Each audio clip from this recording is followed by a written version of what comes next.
നമസ്കാരം. News room റിലീസിലേക്ക് സ്വാഗതം. ആദ്യം പ്രധാന വാർത്തകൾ. കുവൈത്തിൽ രാജകുടുംബാംഗത്തിന്റെ നേതൃത്വത്തിൽ നടന്ന വിസ തട്ടിപ്പിൽ മലയാളികളും കുടുങ്ങി.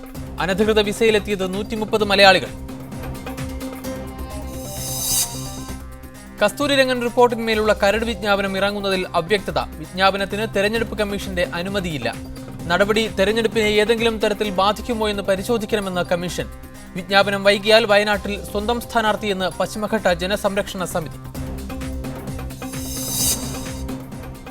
കരട് വിജ്ഞാപനം വൈകുന്നതിൽ കേരള കോൺഗ്രസിൽ പ്രതിഷേധം. ജനറൽ സെക്രട്ടറിമാരായ ഡോക്ടർ കെ.സി. ജോസഫ് പാർട്ടി ഭാരവാഹിത്വവും PC. Joseph Kerala feeds chairman സ്ഥാനവും രാജിവെച്ചു. കൂടുതൽ നേതാക്കൾ കടുത്ത നിലപാടിലേക്ക്. പി.ജെ. ജോസഫ് വിഭാഗവും കടുത്ത നിലപാടിൽ. സ്വരം കടുപ്പിച്ച് മാണിയും. വിജ്ഞാപനം അടുത്ത ദിവസം തന്നെ വേണമെന്ന് കെ.എം. മാണി. ടി.പി. വധക്കേസിലെ പാർട്ടി നടപടിയിൽ വി.എസിന് ചാഞ്ചാട്ടം. നടപടിയെ സ്വാഗതം ചെയ്ത് ആദ്യം പ്രസ്താവന. 1 മണിക്കൂറിനകം വിശദീകരണം. റിപ്പോർട്ട് അപൂർണമെന്നും അന്വേഷണം തുടർന്നാൽ ഇതുപോലെ ഇനിയും നടപടി വേണ്ടിവരുമെന്നും വി.എസ്. പാർട്ടി പുറത്താക്കിയ കെ.സി. രാമചന്ദ്രനെ CPM നേതാക്കൾ ജയിലിൽ സന്ദർശിച്ചു.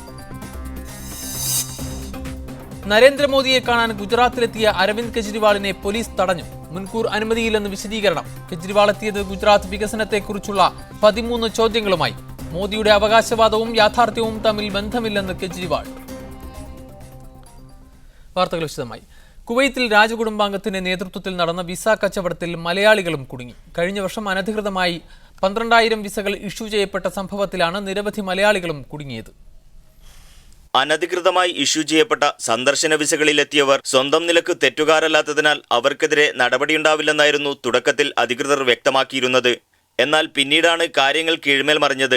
ഇത്തരം വിസകളിലെത്തിയവർക്കെതിരെ ആഭ്യന്തര മന്ത്രാലയം അറസ്റ്റ് വാറന്റ് പുറപ്പെടുവിക്കുകയും വ്യാപക അന്വേഷണത്തിന് ഉത്തരവിടുകയും ചെയ്തു. തട്ടിപ്പിനിരയായവരിൽ 95% ഈജിപ്തുകാരാണെന്ന് ആഭ്യന്തര മന്ത്രാലയം തുടക്കത്തിൽ തന്നെ വ്യക്തമാക്കിയിരുന്നു. ഇതിൽ തിരിച്ചറിഞ്ഞ 5000 പേർക്കെതിരെയാണ് അറസ്റ്റ് വാറന്റ് പുറപ്പെടുവിച്ചത്. പിടിയിലായവരെ വിരലടയാളം രേഖപ്പെടുത്തി പിന്നീട് കുവൈത്തിൽ പ്രവേശിക്കാനാവാത്ത വിധത്തിൽ നാടുകടത്തി വരികയാണ്. ഈജിപ്തുകാർക്ക് പുറമെ ഇന്ത്യ, ശ്രീലങ്ക തുടങ്ങിയ രാജ്യങ്ങളിൽ നിന്നുള്ളവരും തട്ടിപ്പിനിരകളായിരുന്നു. ഇതിൽ നിരവധി മലയാളികളുമുണ്ടെന്നാണ് ഏറ്റവും പുതിയ റിപ്പോർട്ടുകൾ വ്യക്തമാക്കുന്നത്. അനധികൃതമായി ഇഷ്യൂ ചെയ്യപ്പെട്ടതാണെന്ന് ആഭ്യന്തര മന്ത്രാലയം പറയുന്ന വിസകളിലെത്തിയ 130ഓളം മലയാളികൾ കുവൈറ്റിലുണ്ടെന്നാണ് അറിയുന്നത്. ഇതിൽ പകുതിയോളം പേർ എംബസിയെ സമീപിച്ചിരിക്കുകയാണ്. എംബസി പ്രശ്നത്തിൽ ഗൗരവത്തോടെ ഇടപെട്ടാൽ വിരലടയാളമെടുക്കാതെ നാട്ടിലേക്ക് പോകാൻ കഴിയുമെന്ന പ്രതീക്ഷയിലാണ് തട്ടിപ്പിനിരയായ മലയാളികൾ. ഈജിപ്ഷ്യൻ എംബസി ഇടപെട്ടതിനെ തുടർന്ന് ഈജിപ്ത് പൗരന്മാർക്ക് വിരലടയാളം നൽകാതെ തിരിച്ചു പോകുന്നതിനുള്ള അവസരം ഒരുങ്ങിയിരുന്നു. Muneer Ahmed, media 1, Kuwait city. UAE-യിൽ കെട്ടിടങ്ങളുടെ ബാൽക്കണി, ജനാലകൾ എന്നിവിടങ്ങളിൽ നിന്ന് കുട്ടികൾ വീണ് അപകടത്തിൽപ്പെടുന്ന സംഭവങ്ങൾ വർദ്ധിച്ചിരിക്കെ രക്ഷകർത്താക്കൾ ജാഗ്രത പുലർത്തണമെന്ന് ആഭ്യന്തര മന്ത്രാലയം അധികൃതർ അറിയിച്ചു. കെട്ടിടങ്ങളിൽ നിന്നും വില്ലകളിൽ നിന്നും കുട്ടികൾ വീഴാനിടയാകുന്ന സാഹചര്യങ്ങൾ ഒഴിവാക്കണമെന്നും കുട്ടികളുടെ കാര്യത്തിൽ രക്ഷകർത്താക്കൾ പരമാവധി ശ്രദ്ധ പുലർത്തണമെന്നും മന്ത്രാലയം ആവശ്യപ്പെട്ടു. കുട്ടികൾ വീടുകളിൽ നിന്ന് താഴേക്ക് വീഴുന്ന സംഭവങ്ങൾ ആവർത്തിക്കുന്നത് നിർഭാഗ്യകരമാണെന്ന് ആഭ്യന്തര മന്ത്രാലയത്തിനു കീഴിലെ കുട്ടികളുടെ സംരക്ഷണത്തിനുള്ള ഉന്നതതല സമിതി chairman major general Nasser Lakhraibani Nuaimi പറഞ്ഞു. അപകടങ്ങളെക്കുറിച്ച് കുട്ടികളെ മാതാപിതാക്കൾ ബോധവൽക്കരിക്കണമെന്നും അദ്ദേഹം ആവശ്യപ്പെട്ടു. അപ്പാർട്ട്മെന്റുകളിൽ അപകടങ്ങൾക്ക് സാധ്യതയുള്ള സ്ഥലങ്ങളിൽ കുട്ടികളെ ഇരുത്തുന്നത് നിർബന്ധമായും അവസാനിപ്പിക്കണം. വീടുകളിലെയും കുട്ടികളുടെ കളിസ്ഥലങ്ങളിലെയും സുരക്ഷ മാതാപിതാക്കൾ ഉറപ്പാക്കണം.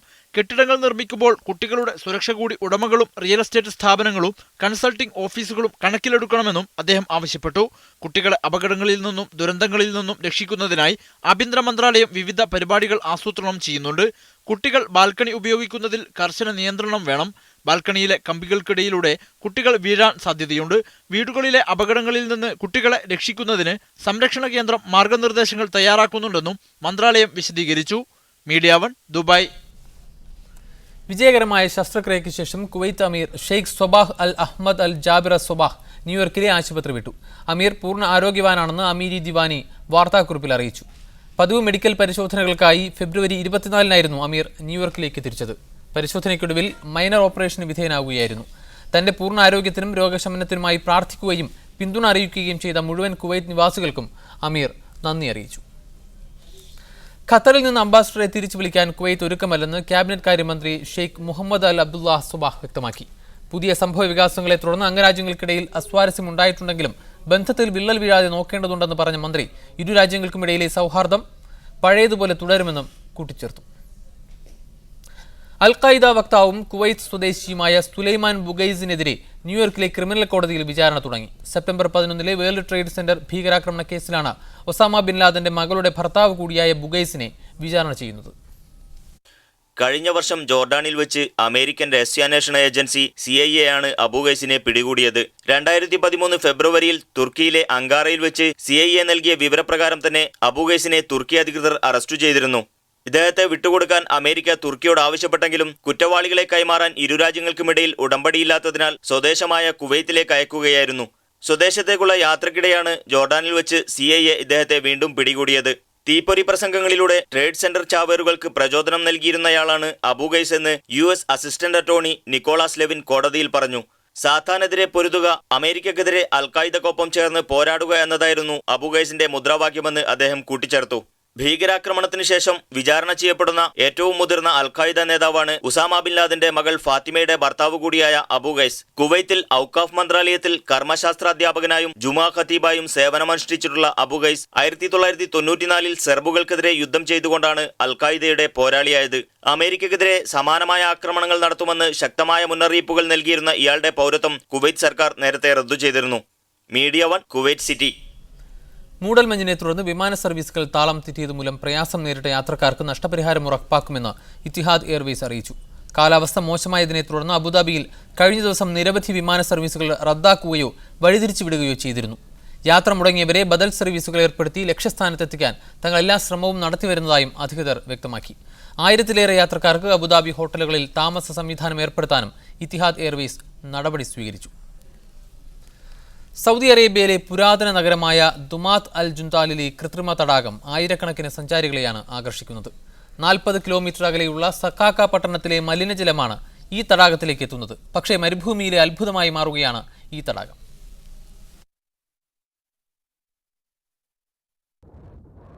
സക്കാക്കയിലെ ഡ്രെയിനേജ് വഴിയെത്തുന്ന ഈ വെള്ളം കുടിക്കാൻ നല്ലതല്ല. പക്ഷേ നീന്താനും മൃഗങ്ങൾക്കും മറ്റും കുടിക്കുവാനും ജലസേചനത്തിനും ഉപയോഗിക്കുന്നു. എന്നാൽ ഇന്നിത് ആയിരക്കണക്കിന് സഞ്ചാരികളെ ആകർഷിക്കുന്ന വിനോദസഞ്ചാര കേന്ദ്രമാണ്. നിലവിൽ ഇവിടെ സ്പീഡ് ബോട്ടുകളും മറ്റുമുണ്ട്. കൂടുതൽ വിനോദസഞ്ചാര വികസനത്തിന് ഒരുങ്ങുകയാണ് അധികൃതർ. دومة الجندل بوفرة الماء، أرض زراعية، أرض خصبة، فالمحضن الطبيعي اللي قامت فيه وزارة الزراعة هذا كان محضن طبيعي، فقامت وزارة الزراعة ممثلة بهيئة الري والصرف. വിനോദസഞ്ചാര വികസന രംഗത്ത് സൗദി വൻ കുതിച്ചുചാട്ടമാണ് നടത്തുന്നത്. 2020 $900 കോടി നിക്ഷേപം ടൂറിസം രംഗത്തുണ്ടാവുമെന്ന് കഴിഞ്ഞ മാസം റിയാദിൽ നടന്ന ഹോട്ടൽ ഇൻവെസ്റ്റ്മെന്റ് കോൺഫറൻസിൽ പങ്കെടുത്ത വിദഗ്ധർ അഭിപ്രായപ്പെട്ടു. Media 1 Riyadh. ബഹ്റൈനിലെ ഗുദൈബിയയിൽ തൊഴിലാളികൾ താമസിച്ചിരുന്ന കെട്ടിടം അഗ്നിക്കിരയായി 13 ഏഷ്യൻ വംശജർ മരിക്കുകയും 8 പേർക്ക് പരിക്കേൽക്കുകയും ചെയ്ത സംഭവത്തിൽ ഉൾപ്പെട്ട 3 പ്രതികൾക്ക് ഹൈ ക്രിമിനൽ കോടതി 5 വർഷം തടവ് ശിക്ഷ വിധിച്ചു. 4ാം പ്രതിയെ കുറ്റവിമുക്തനാക്കുകയും ചെയ്തു. തൊഴിലാളികളുടെ താമസ സ്ഥലത്ത് ആവശ്യമായ സുരക്ഷാ സംവിധാനങ്ങൾ ഇല്ലാത്തതാണ് മരണസംഖ്യ കൂടാൻ കാരണമെന്നും അധികൃതർ വിലയിരുത്തി. ബഹ്റൈനിൽ ബോംബ് സ്ഫോടനത്തിൽ 3 പോലീസുകാർ മരിക്കാനിടയായ സംഭവത്തിൽ 7 പേരുടെ അറസ്റ്റ് രേഖപ്പെടുത്തിയതായി public security chief Tariq al Hassan അറിയിച്ചു. അറസ്റ്റിലായവർ സ്ഫോടനത്തിൽ അവരുടെ പങ്ക് സമ്മതിച്ചിട്ടുണ്ട്. അറസ്റ്റിലായവരെ 4 പേർക്ക് ഇറാനിൽ പരിശീലനം ലഭിച്ചിട്ടുള്ളതായും അധികൃതർ അറിയിച്ചു. സംഭവത്തിൽ പങ്കുള്ള മറ്റുള്ളവർക്ക് വേണ്ടിയും അന്വേഷണം നടക്കുന്നുണ്ട്. സംഭവത്തിന്റെ പശ്ചാത്തലത്തിൽ ജനനിബിഡ മേഖലകളിൽ സുരക്ഷ ശക്തമാക്കിയിരിക്കുകയാണ്. മലയാളി ഫോട്ടോഗ്രാഫർമാരുടെ ഉന്നമനത്തിനായി പ്രവർത്തിക്കുന്ന ഫോട്ടോഗ്രാഫി മലയാളം ഫേസ്ബുക്ക് കൂട്ടായ്മ മലയാളികൾക്കായി ഫോട്ടോഗ്രാഫി ശില്പശാല സംഘടിപ്പിച്ചു. ദുബൈ സബീൽ പാർക്കിൽ നടന്ന പരിപാടിയിൽ UAE-യുടെ വിവിധ ഭാഗങ്ങളിൽ നിന്നുള്ള 75-ലധികം ഫോട്ടോഗ്രാഫർമാർ പങ്കെടുത്തു. റഷീദ് തായ്ലാറും PK രതീഷും ക്ലാസുകളെടുത്തു. പ്രശസ്ത ഫോട്ടോഗ്രാഫർമാരായ സാജിദ് അബൂബക്കർ, ആദിൽ അക്ബർ, വിദ്യ നസീർ പാങ്ങോട്, ചിത്രകാരൻ ബാബു പാച്ചേനി തുടങ്ങിയവർ പങ്കെടുത്തു. അബുദാബി പോലീസിന്റെ കീഴിലെ ആരോഗ്യ സേവന വിഭാഗത്തിന്റെ നേതൃത്വത്തിൽ കുടലിലെ അർബുദത്തിനെതിരെ ബോധവൽക്കരണ ക്യാമ്പയിൻ നടത്തുന്നു. കുടലിലെ അർബുദം തടയാനും തുടക്കത്തിൽ തന്നെ കണ്ടെത്താനുമുള്ള മാർഗങ്ങളും ജനങ്ങൾക്ക് പരിചയപ്പെടുത്തുകയാണ് ബോധവൽക്കരണത്തിലൂടെ ലക്ഷ്യമിടുന്നത്. അബുദാബിയിൽ 3ാമത്തെ മരണകാരണമാണ് അർബുദം. തലസ്ഥാന എമിറേറ്റിൽ കുടലിലെ അർബുദം സാധാരണമാണ്. അർബുദം കാരണമായി മരിക്കുന്ന പുരുഷന്മാരിലും സ്ത്രീകളിലും 2ാം സ്ഥാനവും കുടലിലെ അർബുദത്തിനാണ്. ഈ സാഹചര്യത്തിലാണ് ബോധവൽക്കരണ പരിപാടി സംഘടിപ്പിച്ചിരിക്കുന്നത്.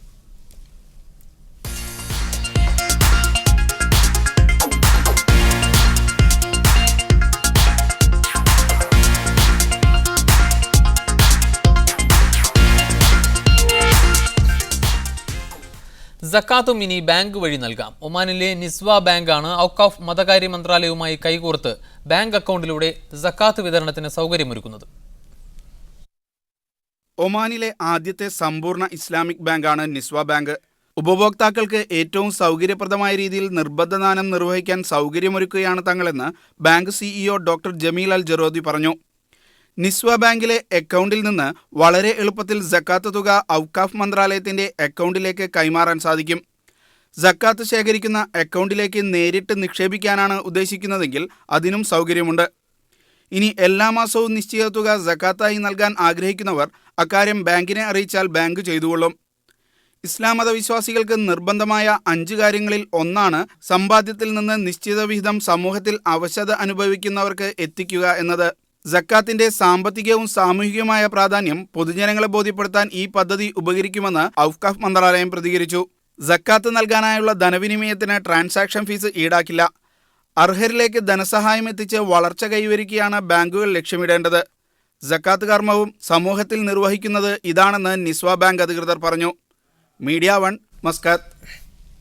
ഈ വർഷത്തെ അജ്വാക്സ് ആഭരണ പ്രദർശനത്തിന് അൽ ഐനിൽ തുടക്കമായി. Exhibition Abu Dhabi chamber of commerce മേധാവി നാസർ അൽ ഷംസി ഉദ്ഘാടനം ചെയ്തു.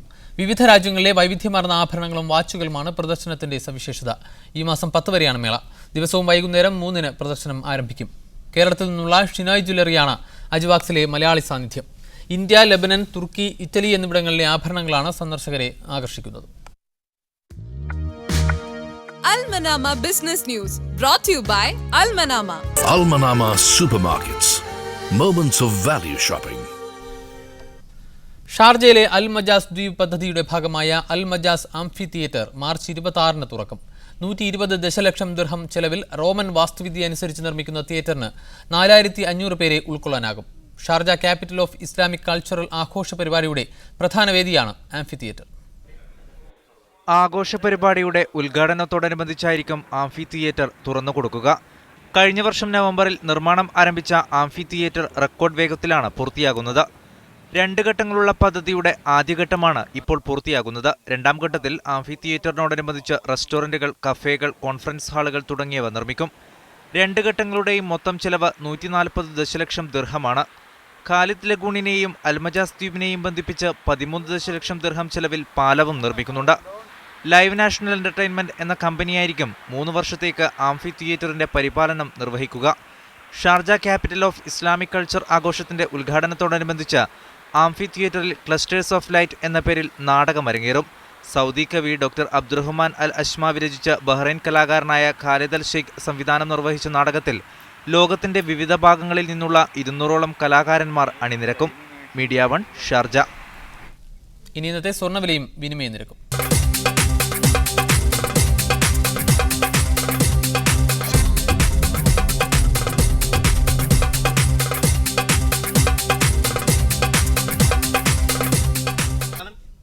ടി പി ചന്ദ്രശേഖരൻ വധക്കേസ് പ്രതി കെ.സി. രാമചന്ദ്രനെതിരെ CPM നടപടിയെടുത്തത് നിയമസഹായം ഉണ്ടാകുമെന്ന് ഉറപ്പ് നൽകിയ ശേഷം നടപടിയെടുക്കും മുമ്പും തീരുമാനമെടുത്ത ശേഷവും CPM നേതാക്കൾ രാമചന്ദ്രനെ ജയിലിൽ സന്ദർശിച്ചു.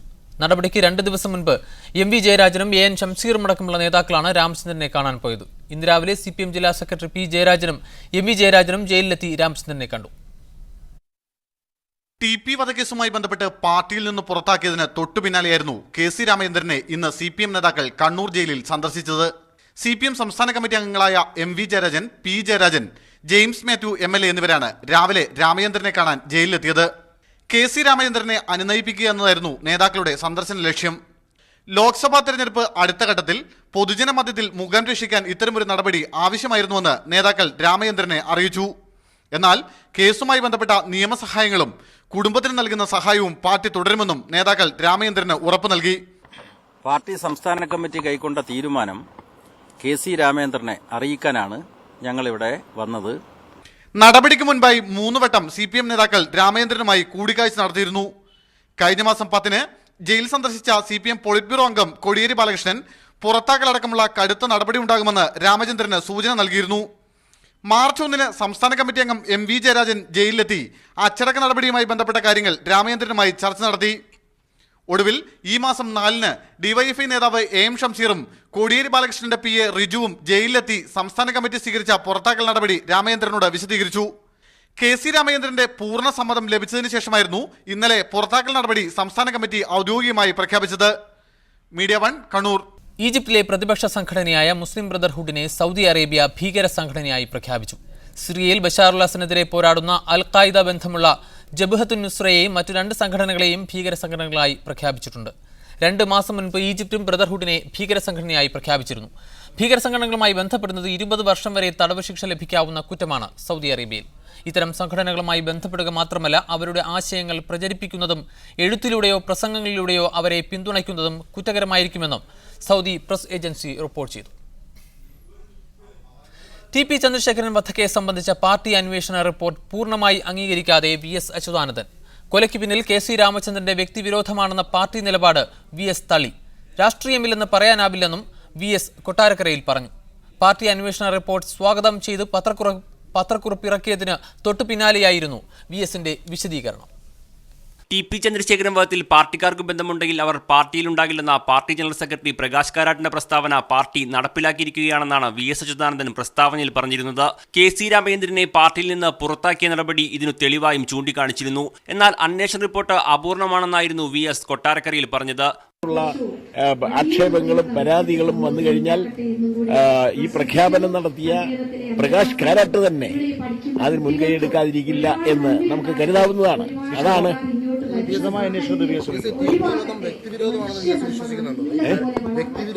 അത് 2 രാഷ്ട്രീയക്കാരാണല്ലോ. ഈ ഇപ്പോ KC രാമചന്ദ്രനാൽ കൊല ചെയ്യപ്പെട്ട ചന്ദ്രശേഖരനും 2 രാഷ്ട്രീയക്കാരായിട്ടുള്ള ആളുകളാണ്. അപ്പോ രാഷ്ട്രീയം തീരെ ഇല്ലാത്ത ആളുകളാണെന്ന് പറയുന്നില്ല. പക്ഷേ ഈ കൊലയ്ക്ക് ആധാരമായിട്ടുള്ളത് അന്വേഷണ കമ്മീഷൻ എത്തിച്ചേർന്നത് അത് തന്നെയാണ്. അപ്പൊ അതിനകത്ത് കൈയിടാൻ നമ്മൾ തയ്യാറാകാതെ അതിന്റെ അടിസ്ഥാനത്തിൽ ഏതായാലും പാർട്ടി മെമ്പറാണ് എന്നുള്ള അടിസ്ഥാനത്തിൽ നിങ്ങൾ ഇനി പാർട്ടിയിൽ തുടരുന്നത് ശരിയല്ല എന്നുള്ളതിന് നടപടിയെടുത്തിരിക്കാം. രാഷ്ട്രീയം പൂർണ്ണമായും തള്ളിക്കളയാനൊക്കില്ല. പാർട്ടി അന്വേഷണ കമ്മീഷന്റെ കണ്ടെത്തലിൽ VS പൂർണ്ണമായും തൃപ്തനല്ല എന്ന സൂചന പ്രസ്താവനയിൽ തന്നെയുണ്ടായിരുന്നു. TPയുടെ വധത്തിനു പിന്നിൽ വ്യക്തിവിരോധമാണെന്നത് അന്വേഷണ കമ്മീഷന്റെ ഒരു നിഗമനമാണ്. ഇനിയും കാര്യങ്ങൾ പുറത്തുവരാനുണ്ടെങ്കിൽ അത് സംബന്ധിച്ചും അന്വേഷണം നടത്താവുന്നതേയുള്ളൂ എന്നും പ്രസ്താവനയിൽ പറഞ്ഞിരുന്നു. റിപ്പോർട്ടിനെ പിന്തുണയ്ക്കുക വഴി താൻ പാർട്ടിക്ക് വിധേയനാണെന്ന സൂചനയാണ് VS നൽകിയത്. എന്നാൽ പിന്നീട് നൽകിയ വിശദീകരണം റിപ്പോർട്ട് പൂർണ്ണമായും അംഗീകരിക്കുന്നില്ലെന്ന് വ്യക്തമാക്കുന്നു. പാർട്ടി നേതൃത്വത്തെയും തന്നെ പിന്തുണയ്ക്കുന്നവരെയും ഒരുപോലെ തൃപ്തിപ്പെടുത്താനാണ് പ്രസ്താവനയും പിന്നീടുള്ള പ്രതികരണവും ലക്ഷ്യമാക്കുന്നത്. മീഡിയ 1 തിരുവനന്തപുരം. TP ചന്ദ്രശേഖരൻ വധക്കേസിലെ പാർട്ടി അന്വേഷണ റിപ്പോർട്ടിനോടുള്ള VS അച്യുതാനന്ദന്റെ വ്യത്യസ്ത പ്രതികരണങ്ങൾ പാർട്ടി നേതൃത്വത്തെയും തന്നെ പിന്തുണയ്ക്കുന്നവരെയും ഒരുപോലെ തൃപ്തിപ്പെടുത്താനെന്ന് സൂചന. KC രാമചന്ദ്രനെ പുറത്താക്കിയതിനെ സ്വാഗതം ചെയ്ത് പ്രസ്താവന ഇറക്കിയ VS പിന്നീട് അന്വേഷണം പൂർത്തിയായിട്ടില്ലെന്നും കൊലയ്ക്ക് പിന്നിൽ രാഷ്ട്രീയമില്ലെന്ന് പറയാനാവില്ലെന്നും പ്രതികരിച്ചു. KC രാമചന്ദ്രന് TP ചന്ദ്രശേഖരനോടുണ്ടായ വ്യക്തിപരമായ പകയാണ് TPയുടെ വധത്തിന് കാരണമായതെന്നായിരുന്നു പാർട്ടി അന്വേഷണത്തിൽ കണ്ടെത്തിയത്. അതിന്റെ അടിസ്ഥാനത്തിൽ കുന്നുമുക്കര ലോക്കൽ കമ്മിറ്റി അംഗമായിരുന്ന രാമചന്ദ്രനെ പുറത്താക്കിയതിനെ ധീരമായ നടപടിയെന്നായിരുന്നു VS പ്രസ്താവനയിൽ വിശേഷിപ്പിച്ചത്. വധവുമായി ബന്ധമുള്ളവർ പാർട്ടിയിലുണ്ടാവില്ലെന്ന് പ്രകാശ് കാരാട്ട് പറഞ്ഞ കാര്യം നടപ്പാക്കിയതിനെ അഭിനന്ദിക്കുകയും ചെയ്തു. VS പാർട്ടിക്ക് കീഴടങ്ങിയെന്നായിരുന്നു അദ്ദേഹത്തിന്റെ പ്രസ്താവനയോട് TPയുടെ ഭാര്യ KK രമ ആദ്യം പ്രതികരിച്ചത്. എന്നാൽ പ്രസ്താവന പുറത്തിറങ്ങിയതിന് പിന്നാലെ പാർട്ടിയുടെ അന്വേഷണം അപൂർണമാണെന്ന് VS കൊട്ടാരക്കരയിൽ പ്രതികരിച്ചു. കൂടുതൽ അന്വേഷണം ആവശ്യമാണെന്നും പറഞ്ഞു. VS തന്റെ നിലപാടിൽ ഉറച്ചു നിൽക്കുമെന്നാണ് തന്റെ പ്രതീക്ഷയെന്നായിരുന്നു രമ ഇതിനോട് പ്രതികരിച്ചത്. ഈ കൊലപാതകവുമായിട്ട് VS നേരത്തെ ഒരു നിലപാടെടുത്തിട്ടുണ്ട്. ആ നിലപാടിൽ നിന്ന് VS പുറകോട്ട് പോകുമെന്ന് ഞങ്ങൾ പ്രതീക്ഷിക്കുന്നില്ല. അതിൻ്റെ ഭാഗമായിട്ട് ഇപ്പം ഇന്നലെ പാർട്ടി എടുത്ത നടപടി വ്യക്തിപരമായ കാരണങ്ങളാലാണ് ഈ കൊല നടന്നിരിക്കുന്നത് എന്നാണ് പാർട്ടി പറഞ്ഞിരിക്കുന്നത്. പക്ഷേ VS നേരത്തെ വ്യക്തമാക്കിയിട്ടുണ്ട്, അരിയാരഹം കഴിക്കുന്ന ആരും അത് വിശ്വസിക്കില്ല എന്നുള്ളതിനെ സംബന്ധിച്ച്. പ്രസ്താവനയിലും പ്രതികരണത്തിലും ജയിലിൽ കഴിയുന്ന പാർട്ടി നേതാക്കളായ PK കുഞ്ഞനന്ദനും മനോജിനുമെതിരെ നടപടിയെടുക്കാത്തതിനെക്കുറിച്ച് VS പ്രതികരിച്ചില്ല എന്നതും ശ്രദ്ധേയമാണ്. തെരഞ്ഞെടുപ്പ് അടുത്തിരിക്കെ പാർട്ടിയോടൊപ്പം താനുണ്ടെന്ന് VS നേതൃത്വത്തെ ബോധ്യപ്പെടുത്തുന്നു. അതേസമയം രമയുടെ ആവശ്യത്തെ പിന്തുണച്ച തന്റെ നിലപാടിൽ ഉറച്ചു നിൽക്കുകയാണെന്ന് തന്നെ പിന്തുണയ്ക്കുന്നവരെ വിശ്വസിപ്പിക്കുകയും ചെയ്യുന്ന തന്ത്രമാണ് VS സ്വീകരിച്ചത്. K. Sunilkumar, media 1 Thiruvananthapuram. TP വധക്കേസിൽ VSന്റെ യഥാർത്ഥ നിലപാടെന്ത്? ന്യൂസ് മിഡിൽ ഈസ്റ്റ് പരിശോധിക്കുന്നു. ഈ വിഷയത്തിൽ നമ്മോട് പ്രതികരിക്കാൻ മാധ്യമപ്രവർത്തകൻ അനൂപ് കിച്ചേരി ദുബൈയിൽ നിന്നും നമ്മോടൊപ്പമുണ്ട്. സാം പയ്യനുമൂട് ഇടത് സാംസ്കാരിക പ്രവർത്തകൻ, അദ്ദേഹം കുവൈറ്റിൽ നിന്നും നമ്മോടൊപ്പം ചേരുന്നു. ഒപ്പം PS സുരേഷ്, VSന്റെ മുൻ പേഴ്സണൽ അസിസ്റ്റന്റ്, സുരേഷും നമ്മോടൊപ്പമുണ്ട്. ആദ്യം സുരേഷിലേക്ക്. സുരേഷ്, ഇന്നത്തെ VSന്റെ പ്രസ്താവനയും പത്രക്കുറിപ്പും പിന്നീട് വന്ന പ്രസ്താവനയും TP വധക്കേസിലെ അദ്ദേഹത്തിന്റെ മുൻ നിലപാടുകളിൽ അയവ് വരുത്തിയിരിക്കുന്നു, പിന്നോട്ട് പോയിരിക്കുന്നു എന്നതിന്റെ ഒരു സൂചനയായി വിലയിരുത്തപ്പെടുന്നുണ്ട്. താങ്കളുടെ പ്രതികരണം എന്താണ്? VSനെ സംബന്ധിച്ച് സഖാവ് TP എന്ന ഹലോ കേൾക്കുന്നുണ്ടോ? പറഞ്ഞോളൂ സുരേഷ്. TP എന്ന് പറഞ്ഞൊരു VSന്റെ ഏറ്റവും നിലപാട് ഉയർത്തിപ്പിടിച്ച കമ്മ്യൂണിസ്റ്റുകാരനാണ് സഖാവ് TP. അദ്ദേഹത്തിന്റെ മരണവുമായി ബന്ധപ്പെട്ട് VS ഉയർത്തിപ്പിടിച്ച നിലപാടുകൾ VSനെ ഒരു കാരണവശാലും VSന്റെ ഈ സ്റ്റേറ്റ്മെന്റ് TPയെ സ്നേഹിക്കുന്ന ആളുകൾ ആരും ഇഷ്ടപ്പെടുന്ന സ്റ്റേറ്റ്മെന്റ് ആയിരുന്നില്ല. പറഞ്ഞോളൂ സുരേഷ്, പറഞ്ഞോളൂ, കേൾക്കാം. VS ഉയർത്തിപ്പിടിച്ച നിലപാടുകളിൽ മാത്രമാണ് സഖാവ് TPയുടെ രക്തസാക്ഷിത്വത്തിന്റെ ഭാഗമായിട്ടുണ്ടായിട്ടുള്ളത്. ഹലോ പറഞ്ഞോളൂ സുരേഷ്, കേൾക്കാം.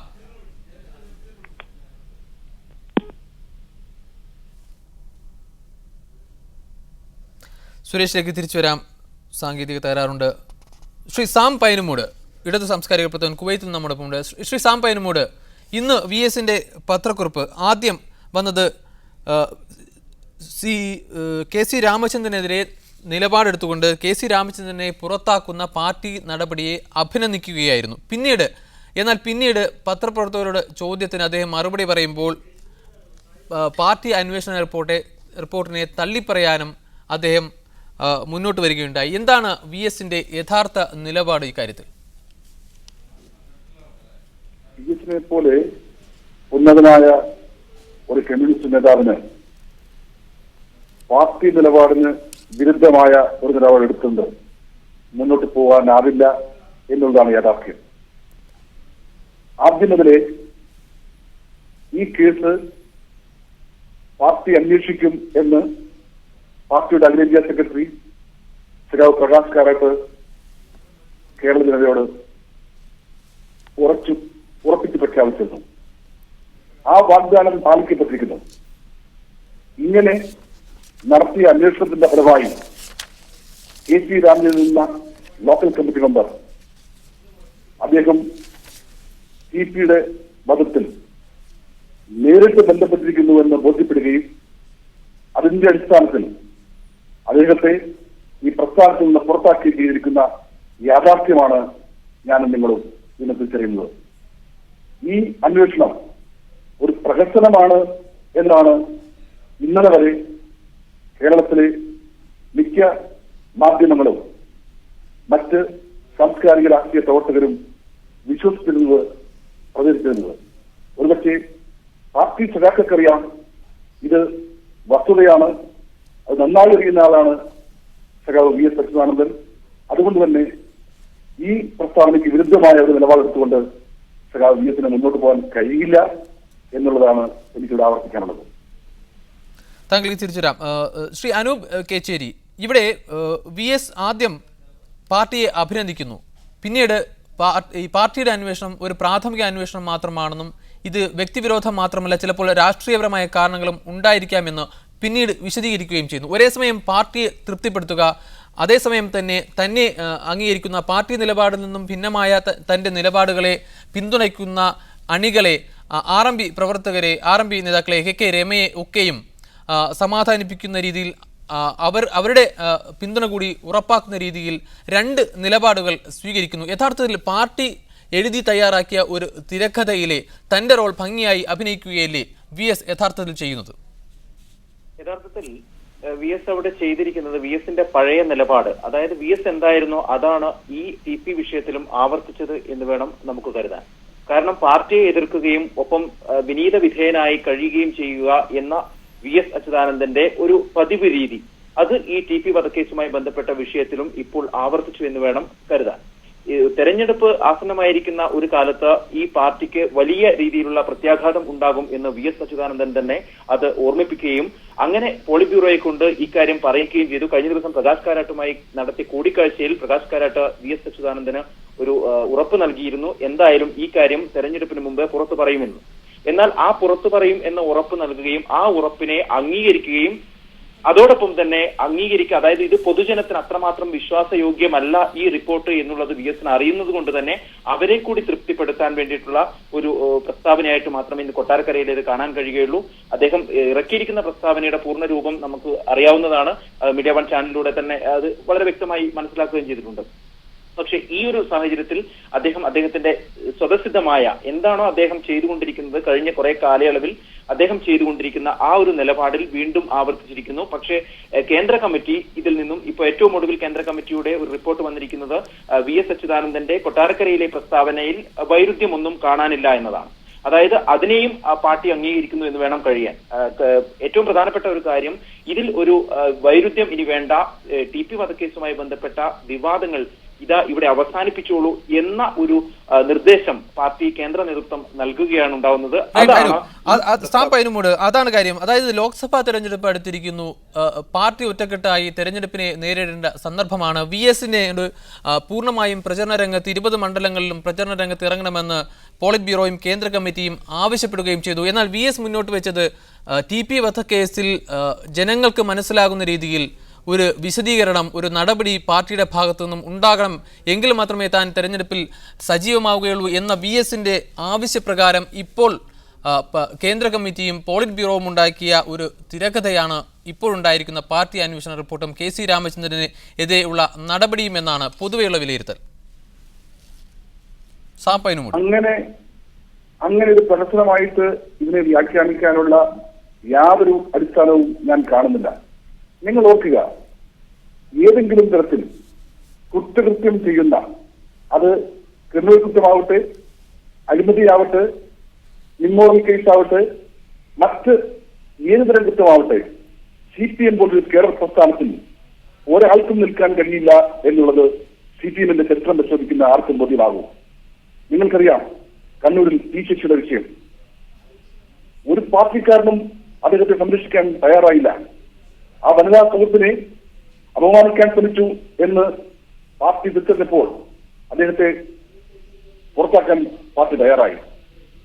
അതുപോലെ തന്നെയോ അത് നീചമായോ TP എന്ന മുൻ കമ്മ്യൂണിസ്റ്റുകാരനെ, RMP നേതാവിനെ CPM-ന്റെ ഒരു സഖാവ് കൊല്ലാൻ നേതൃത്വം നൽകി എന്ന് തിരിച്ചറിഞ്ഞപ്പോൾ ഒരു ദയവും കാണിക്കാതെ ആ സഖാവിനെ ഈ പ്രസ്ഥാനത്തിൽ നിന്ന് പുറത്താക്കാൻ തയ്യാറായ ആർജവം ഇന്ത്യയിലെ എത്ര പ്രസ്ഥാനങ്ങൾക്ക് അവകാശപ്പെടാൻ കഴിയും?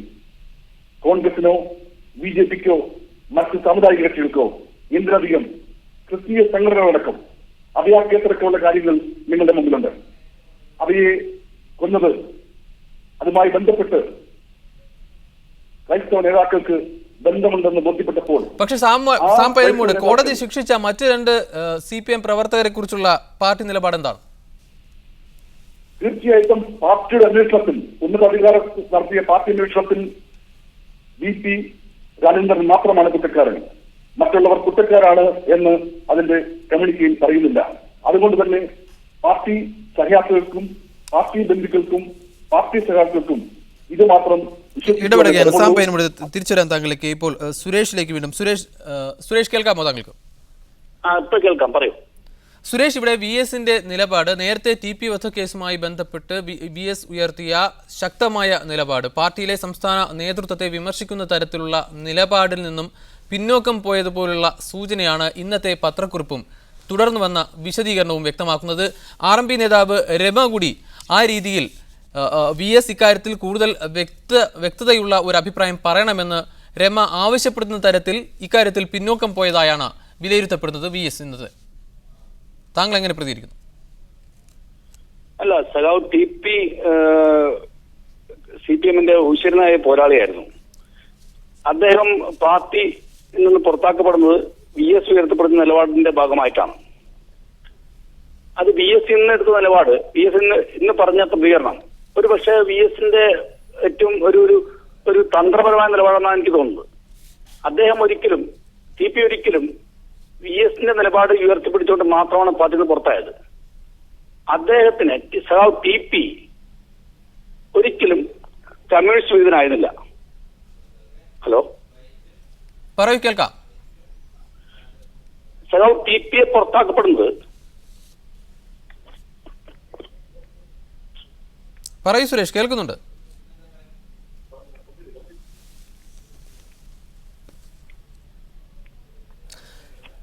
വീണ്ടും സാങ്കേതിക തകരാറുണ്ട്. തിരിച്ചു വരാം. ഇപ്പോൾ ബഷീർ എന്ന ഒരു പ്രേക്ഷകൻ നമ്മോടൊപ്പം ചെയ്യുന്നു. ബഷീർ പറഞ്ഞോളൂ. ഹലോ. ബഷീർ പറഞ്ഞോളൂ. അച്യുതാനന്ദന്റെ ഇന്നത്തെ പ്രസ്താവന. ഹലോ ബഷീർ പറഞ്ഞോളൂ, കേൾക്കാം. അച്യുതാനന്ദന്റെ ഇന്നത്തെ പ്രസ്താവനയായിട്ട്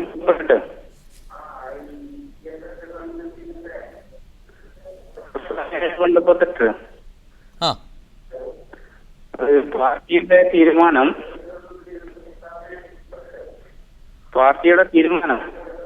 പറയൂ. പാർട്ടി തീരുമാനം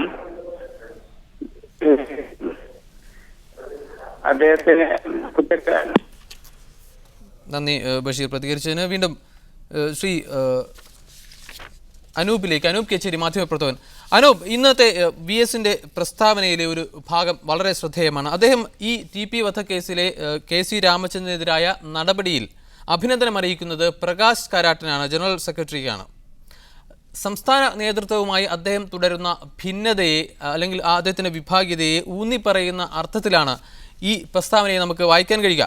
TP വധക്കേസുമായി ബന്ധപ്പെട്ട് അദ്ദേഹം ആവശ്യപ്പെട്ട രീതിയിൽ പാർട്ടിയിലെ പ്രവർത്തകർക്ക് പങ്കുണ്ടെങ്കിൽ നടപടിയെടുക്കണമെന്ന അദ്ദേഹത്തിൻ്റെ ആവശ്യത്തിൽ അംഗീകരിച്ചത് പ്രകാശ് കാരാട്ട് മാത്രമാണ്. അതുകൊണ്ടാണ് പ്രകാശ് കാരാട്ടിനെ ഇക്കാര്യത്തിൽ അഭിനന്ദിക്കുന്നത് എന്ന ഒരു വ്യക്തമായ സൂചന അദ്ദേഹത്തിൻ്റെ പത്രക്കുറിപ്പിലുണ്ട്. അദ്ദേഹത്തിന്റെ പത്രക്കുറിപ്പിൽ അത്തരത്തിലുള്ളൊരു നിരീക്ഷണം ഉണ്ട് എങ്കിൽ ആ നിരീക്ഷണം വളരെ കൃത്യവുമാണ്. കാരണം TP ചന്ദ്രശേഖരൻ വിഷയത്തിൽ ഒരു അന്വേഷണം നടത്തും, ആ പാർട്ടിയിൽ ആർക്കെങ്കിലും പങ്കുണ്ടെങ്കിൽ ആ പറയുന്ന ആൾ പിന്നീട് പാർട്ടിയിൽ ഉണ്ടാകില്ല എന്ന് പറഞ്ഞത് പ്രകാശ് കാരാട്ട് തന്നെയാണ്.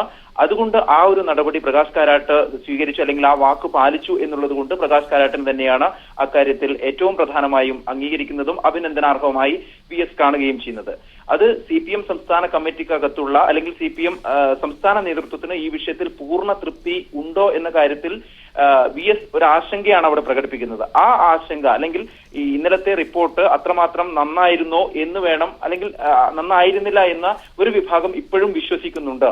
അതായത് പാർട്ടിയിലുള്ള ഒരാളെ ഇത്തരത്തിലുള്ള ഒരു നടപടി സ്വീകരിക്കേണ്ടിയിരുന്നില്ല എന്ന രീതിയിലേക്ക് എത്തിയ കേന്ദ്ര നേതൃത്വത്തിന്റെ നിലപാടിനോട് അതൃപ്തി CPMന്റെ സംസ്ഥാന നേതൃത്വത്തിനുണ്ട്. ആ ഒരു അതൃപ്തി കൂടിയാണ് VSന്റെ അത്തരം പരാമർശങ്ങളിലൂടെ വ്യക്തമാവുന്നത്. മറ്റൊരു പ്രധാനപ്പെട്ട കാര്യം, സാം പൈനുമൂട് സൂചിപ്പിച്ചതുപോലെ ഈ അന്വേഷണത്തെ മറ്റ് രീതിയിലേക്കോ അല്ലെങ്കിൽ മറ്റു ഒരുപാട് രീതി, ഇപ്പൊ P ശശിയുമായി ബന്ധപ്പെട്ട കാര്യം, അങ്ങനെ ഒരു നിരവധി സംഭവങ്ങൾ, ഏറ്റവും ഒടുവിൽ കൊയിലാണ്ടിയിൽ നടന്ന സംഭവം, അങ്ങനെ നിരവധി സംഭവങ്ങളെ നമ്മൾ ഉപമിക്കുമ്പോൾ ഏറ്റവും പ്രധാനപ്പെട്ട ജനങ്ങൾ, അതായത് ഈ TP വിഷയം സ്വാഭാവികമായിട്ടും ഈ പാർട്ടിയുടെ അന്വേഷണത്തെ ആരും പുകഴ്ത്തുകയോ എഴുത്തുകയോ വേണ്ട. കാരണം അത് CPM എന്നൊരു സംഘടന, CPMന് മാത്രം കഴിയുന്ന ഒരു കാര്യമാണ്. അത് CPM പാർട്ടി മാത്രം ചെയ്യുന്ന ഒരു കാര്യമാണ് ഇത്തരത്തിലുള്ള ഒരു ഇന്റേണൽ ആയുള്ള ഒരു അന്വേഷണം. അത് പാർട്ടി അഭിനന്ദിക്കണം.